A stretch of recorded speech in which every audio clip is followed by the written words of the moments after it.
first man to climb Mount Everest was a man named Edmund Hillary. On May 29, 1953, he scaled the highest mountain then known to man.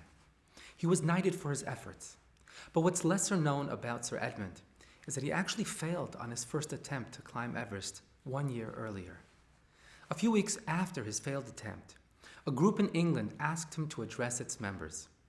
Hillary walks on stage to thunderous applause. The audience was honoring an attempt at greatness, but Hillary saw himself as a failure.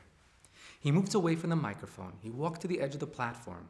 He made a fist and he pointed at a picture of the mountain, saying in a loud voice, "Mount Everest, you beat me the first time, but I'll beat you the next time because you've grown all you're going to grow, but I'm still growing."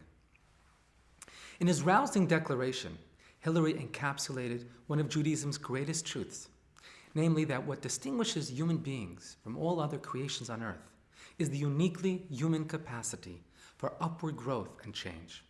We alone can modify our nature and override our instincts. In fact, true success in our tradition is not defined by how much we know, but by how much we grow. This message, the Rebbe often taught, is one of Hanukkah's main takeaways.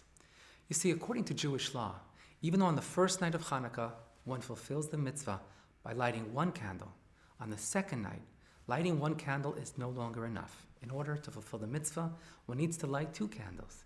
And the same is true for the rest of Hanukkah. One cannot fulfill the mitzvah of today based on the requirements of yesterday.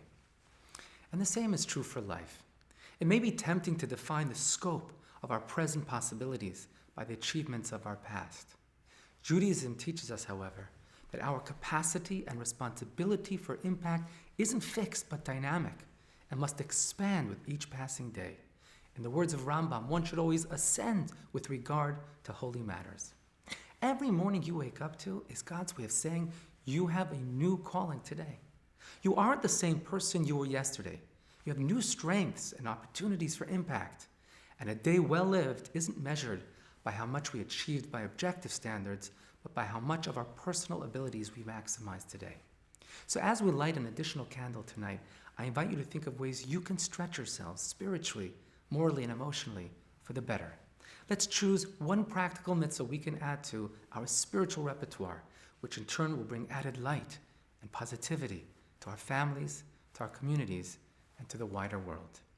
Happy Hanukkah.